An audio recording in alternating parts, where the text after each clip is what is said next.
the National News Desk, America's News. Now, I'm Dee Gatton, and the search for Nancy Guthrie continues tonight after the person detained by law enforcement was let go. Ryan Smith at the Live Desk with what he's saying, Ryan, about being questioned and also where investigators are looking now. The man at the center of last night's questioning, what many thought could be a major breakthrough in this case, he is now speaking out, saying he had absolutely nothing to do with the abduction of 84-year-old Nancy Guthrie. Do you feel you're owed an apology? Yeah, something I didn't do, yeah. Especially the way they acted. I mean, I know it's their job to do what they're doing, but to an innocent man, wow. And they didn't even, I think they don't even have evidence against me, so I don't even know how they got to me. Investigators released him after several hours overnight. They haven't said yet what led them to stop him. About an hour south of Tucson, Carlos says he's simply a delivery driver who at times works in the Tucson area. Now tonight, the FBI, as you see him here, they are intensifying that search north of Guthrie's home, focusing on multiple roadways across the Catalina foothills. And the New York Post here reporting tonight that agents here did in fact find a black glove today. The person seen in this newly released doorbell camera video yesterday is in fact wearing black gloves. You see it there. The Pima County Sheriff says since the release of this footage by the FBI, they have now received more than 4,000 calls to that tip line just in the past 24 hours. Nancy Guthrie's mysterious disappearance has reignited the conversation surrounding ransom kidnappings. Let's go to Emma Withrow from the Fact Check team. And as we look back in history, there have, of course, been several notable cases, extortion cases, here in the U.S. and beyond. What stands out to you? So there was one that I found that was one of the largest ransom payments ever reported. It was in 1983 when a Hong Kong billionaire, his name's Teddy Wang, he was kidnapped by organized criminals. Reports at the time indicated that around $11 million was paid for his release. And what's even crazier about this whole story was Wang was then kidnapped again in 1990, and his wife reportedly paid around $34 million for his release, but he was never seen again. That's all according to the New York Times. So that case is really interesting. Another interesting case and famous case I think many of us think of is the Patty Hearst case as well, right? Yeah, Patty Hearst is a big one. 1974, she was abducted by a radical group that demanded millions in food distribution programs, which is interesting. Her family provided about $2 million worth of aid, and then the case became even more shocking when Hearst actually appeared to join at least, the group in a bank robbery. One of the even more infamous cases happened a year before that. All this type of stuff went down in the 1970s when John Paul Getty III, the teenage grandson of an oil billionaire, was abducted. Kidnappers demanded $17 million. His grandfather initially refused to pay, and then after a part of the teen's ear was mailed to a newspaper, reduced ransom of about $2.2 million was ultimately paid to get him back. Just gruesome details. Emma, yeah. Thank you. For more on this Fact Check team topic, including links to Emma's sources, scan the QR code or visit thenationaldesk.com. Major breakthroughs in Nancy Guthrie's disappearance this morning. Overnight, police did detain a person for questioning in connection to this case after a traffic stop. And just hours earlier, the FBI released haunting new surveillance video. The footage chilling, and still this morning, Nancy is nowhere to be found. Joining us right now with the latest developments in this investigation, former FBI special agent in charge and head of the Chicago PD, Jody Weiss. I want to get right into it, Jody. We want to start with this latest person that was taken into custody after a traffic stop. It went further than that, though. They also searched his house and another car. What were your thoughts about this? When you heard they had detained someone during a traffic stop, does that mean they were surveilling someone and then just decided to take them into custody? Well, Jan, I think they were waiting for a search warrant. They wanted to have the papers so they could go in and then search his house and then search his car. So it had to be timed properly. I'm sure they had eyes on him, but this was waiting for the paper to go so they could actually execute a search warrant, a court-ordered search warrant. We know he was a delivery driver, but we also know he was released and he talked to the media. You listened to the conversation that he had with the media earlier this morning. What was your thoughts? He seemed very forthcoming. He basically said, yeah, they thought I matched the description. They thought it was my eyes.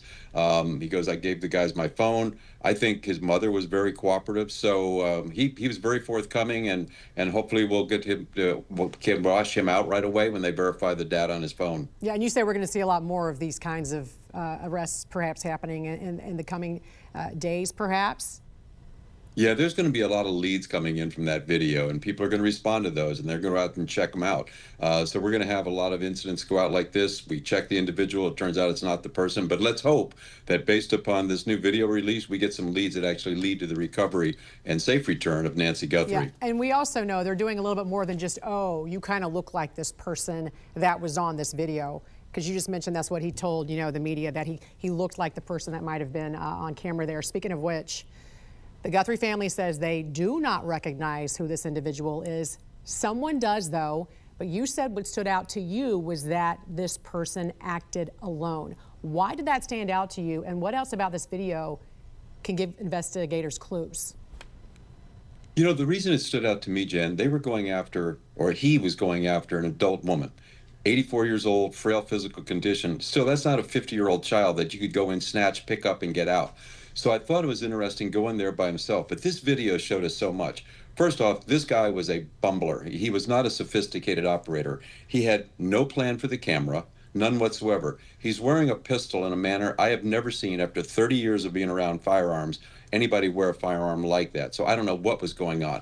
But from a clue perspective, look what he gave us. He gave us basically his height. He gave us his gait, how he walked. He's got eyes now, and you think, well, what's that going to do? Well, now they can get other video, and with AI, you can get some very accurate way to compare a video to there as compared to have to a video at a Circle K. But best of all, leads are going to be pouring in, because if you know me, I may have a mask on, but if you know me, you're going to be able to say, hey, that's Jody Weiss. I can tell just from his eyes, his build, how he walks. So they're going to get a lot of leads from this. Plus, the video is pretty clear. You can see what he's wearing, and you said the backpack will be pivotal in this case. Why is that?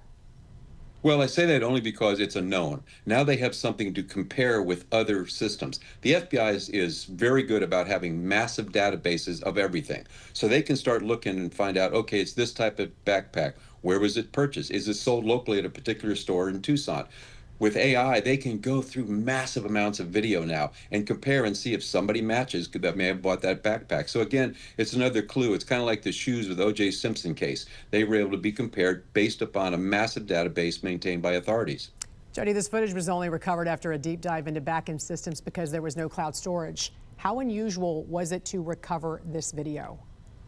Jan, that was remarkable work. They went out and got search warrants. They cooperated with Google. Everybody was working together. They were able to recover some of the information and data that was on the camera. And from what I've heard lately, this guy breaking the camera may have caused all this, because from what I understand on these Nest cameras, once it breaks, it freezes. So it's not overwriting itself, because Nancy Guthrie didn't have a subscription. So I thought it was just remarkable to be able to recover with this level of clarity this video, because this could be a huge development. It is a huge development in this case. The fact that we've not seen any proof of life and the fact that those deadlines have now passed, how does that change investigative priorities? They really don't. The number one priority is to try to save human life. So they're going to be working really hard. Now more leads are going to be coming in. So I think they're just going to keep working hard and try to find her and follow the evidence as it leads them. Very quickly, a lot of folks at home might be watching this and going, okay, if you're ever in a situation like this, you're in your house at night, you see something on your doorbell camera, what do? Do you try and hide? Do you grab a weapon? What should you do? I'd encourage everybody to have a plan before that ever happens. You know, if nothing else, have a safe room that you can get into. Keep your old phone. Don't turn it in, because even if it's an old phone, you can always call 911. So kind of have a ready room. Could be a back bedroom, wherever you could get, where you might have a flashlight, you have a firearm, you have a phone. Call 911. Let them know what's going on, because then there's a recording, and let the intruder know what you're going to do if he enters your bedroom. But have a plan in place. You don't want to try to work this out as somebody's breaking into your house. So you should yell to the intruder, I'm calling 911, I have a gun. You should say that right off the top to the intruder. Exactly. Again, with 911, it's a recording. So if you have to use deadly force, you will know they can support your argument that this individual had the ability to hurt you, the opportunity, and the motive. And you've got a recording right there with law enforcement. So definitely call the police. Former FBI Special Agent in Charge and head of the Chicago PD, Jody Weiss, thanks for joining us. Yes, ma'am. Have a great day. You too.